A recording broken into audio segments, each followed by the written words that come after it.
বাংলাদেশের গর্ব টিম আরএচকে আজ বিশ্ব মঞ্চে খেলছে। Free fire sports world cup এর নকআউট স্টেজ চলছে, আর আমরা সবাই চেয়েছি এই মঞ্চে বাংলাদেশের পতাকা উড়ুক গর্ব করে। কিন্তু প্রথম দিনের পারফরমেন্স আমরা যেমনটা চেয়েছিলাম ঠিক তেমনটা করতে পারেনি আমাদের ছেলেরা। 11তম অবস্থানে শেষ করেছে তারা। তবে গল্পটা কিন্তু এখানে শেষ হয়ে যায়নি, বরং এখান থেকে শুরু হতে পারে বাংলাদেশের ঘুরে দাঁড়ানোর ইতিহাস। টেনশন, হতাশা আর চারদিকে চাপ যেন আমাদের সবাইকে আঁকড়ে ধরেছে। আমরা কোন যেন এক অদৃশ্য চাপে পড়ে গিয়েছি। সবসময় শুধু দুশ্চিন্তা আর দুশ্চিন্তা।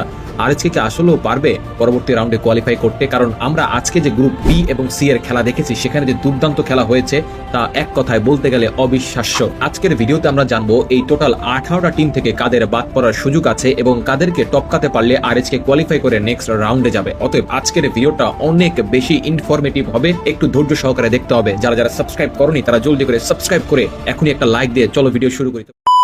17 জুলাই ছিল গ্রুপ বি এবং সি এর খেলা, যেখানে উঠে এসেছে কিছু ভয়ঙ্কর টিম যারা নিজেদের পারফরমেন্স দিয়ে পুরো লিডারবোর্ড কাঁপিয়ে দিয়েছে। তাদের মধ্যে অন্যতম ইভোস স্পোর্টস, যারা টোটাল 154 পয়েন্ট নিয়ে আছে সবার শীর্ষে। দ্বিতীয় অবস্থানে আছে কোর মেমোরি স্পোর্টস, যারা 150 পয়েন্ট নিয়ে আছে সেকেন্ড পজিশনে। এবং তারপরে আছে টিম ভিটালিটি 125 পয়েন্ট নিয়ে। এবং আমরা যদি বলি টিম লস, ফ্যালকন এর মতো দল যারা টপ 6 এ আছে এবং নকআউট স্টেজ পার করে যাওয়ার দারুণ সুযোগ তৈরি করেছে। আমি তোমাদেরকে আজকে পুরো এই ভিডিওতে পয়েন্ট বাই পয়েন্ট ধরে বুঝিয়ে দিব যে আসলে টিম আরএচকের জন্য কতটা সুযোগ আছে পরবর্তী রাউন্ডে যাওয়ার জন্য। কারণ এখানে কিছু টিম আছে যারা অলরেডি 12টা ম্যাচ খেলে ফেলেছে এবং কিছু টিম আছে এখনো 12টা ম্যাচ খেলেনি। অতএব টিম আরএচকের কাছে সুযোগ আছে, এখানে ভালো একটা পারফর্ম করতে পারলে তারা কামব্যাক করতে পারবে। এখন আমি তোমাদের সাথে যাদেরকে নিয়ে আলোচনা করব তারা অলরেডি 12টা ম্যাচ খেলে ফেলেছে। তাদের মধ্যে অন্যতম Evos, Core, Vitality, Fluxo, Alpha এবং হটশট।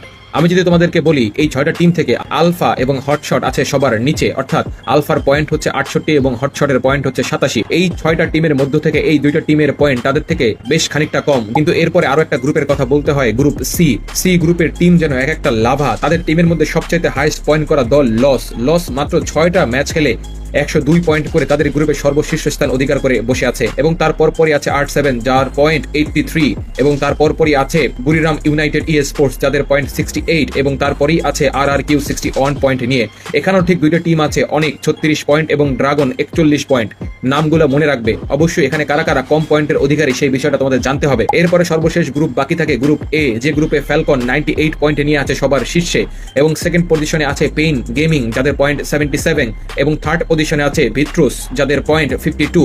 এরপরে যারা আছে তাদের পয়েন্ট বেশ খানিকটা কাছাকাছি, অর্থাৎ এজি যাদের পয়েন্ট 42 এবং ভিশন যাদের পয়েন্ট 16, এবং সর্বশেষ টিম রেড হক যাদের পয়েন্ট 32। অর্থাৎ আমরা যদি এখানে খেয়াল করি তাহলে দেখতে পাবো টিম আলফা তারা অলরেডি 12টা ম্যাচ খেলে ফেলেছে, তাদের পয়েন্ট হচ্ছে 68। অপরদিকে হটশট 12টা ম্যাচ খেলে ফেলেছে, তাদের পয়েন্ট হচ্ছে 87। বাকিদের যদি আমরা খেয়াল করি তাহলে দেখতে অনিক, ড্রাগন, ভিশন, এজি এবং আমাদের টিম আরএচকে প্রায় বলতে পারো কাছাকাছি আছে, কারণ এখানে সর্বোচ্চ পয়েন্ট আছে 42।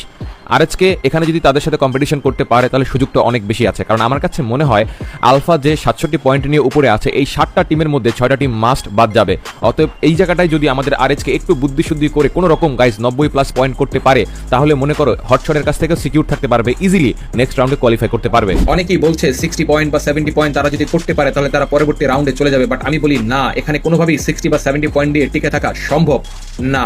কারণ তোমাদেরকে পুরো পয়েন্টের চার্ট তালিকাটা আমি বুঝিয়ে দিলাম। যারা স্পোর্টস বুঝো তারা কিন্তু জানো। আমি যদি হটশট এবং আলফার কথা ধরি, তারা কিন্তু 12টা ম্যাচ খেলে একজন 87 পয়েন্ট এবং একজন 68 পয়েন্ট করেছে, অর্থাৎ সর্বনিম্ন পয়েন্ট তাদের মধ্যে আছে 68। তো তোমাকে যদি ক্রস করতে হয় তাহলে অবশ্যই এই 68 পয়েন্টকে ক্রস করতে হবে তাদেরকে বিট করতে হইলে। এবং অপোজিট সাইডে আছে গ্রুপ এ আর সি। গ্রুপ এ আর সি এর খেলা তো সামনে রয়েই গেছে, তো তাদের মধ্যে খেলতে হলে একটা বিশাল বড় কম্পিটিশন হবে। এখানে আমি একটা কথাই বলতে চাই, টিম আরএচকে অন্তত একটা ম্যাচ বুয়া করতে হবে এবং প্রত্যেকটা ম্যাচে মিনিমাম 10 থেকে 15 পয়েন্ট কালেক্ট করতে হবে। 6টা ম্যাচে যদি তারা এভারেজে 60 থেকে 70 পয়েন্ট কালেক্ট করতে পারে তাহলে আমার বিশ্বাস টিম আরএচকে টপ 12তে যেতে পারবে। অর্থাৎ টোটাল তাদের পয়েন্ট লাগবে 90+, বলতে পারো 100 হলে সব থেকে সিকিউর একটা অবস্থান। কারণ আমি গ্রুপ সি এর যে খেলা দেখেছি, গ্রুপ বি এর মধ্যে যে টিমগুলো দেখেছি, তারা যে বিধ্বংসী মনোভাবী টিম, যে কোনো সময় যে কাউকে মেরে অনেক পয়েন্ট একসাথে কালেক্ট করে নিতে পারে। সেইখানে টিম আরএচকের জন্য এখানে সব থেকে সুইটেবল পয়েন্ট হচ্ছে একটা পারফেক্ট পয়েন্ট কালেক্ট করা, যাতে করে আরএচকে সেই টেনশনটা না থাকে যে আমি কি পরবর্তী রাউন্ডে যেতে পারবো কি পারবো না। কারণ ঝুলে যদি পরবর্তী রাউন্ডে যাওয়ার চেষ্টা করে তাহলে বাদ হয়ে যাওয়ার চান্স থাকবে 90%।